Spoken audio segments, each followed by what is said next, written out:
សួស្តីអ្នកទាំងអស់គ្នាស្វាគមន៍មកកាន់ការរៀនភាសាអង់គ្លេសវគ្គដំបូង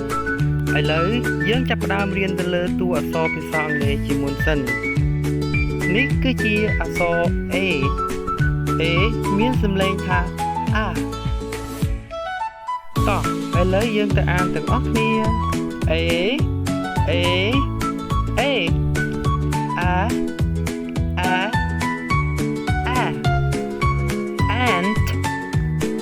Ant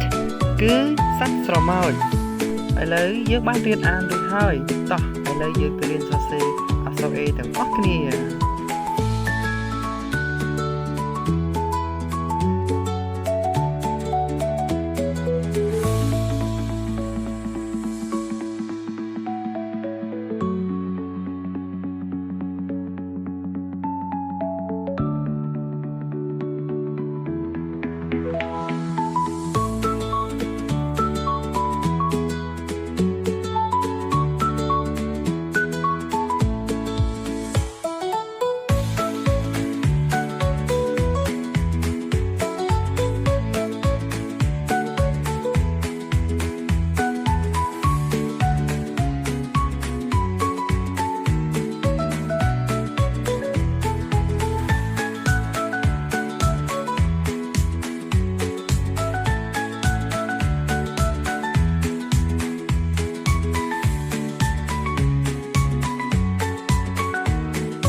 សូមអរគុណជួបគ្នានៅវីដេអូបន្ទាប់ទៀត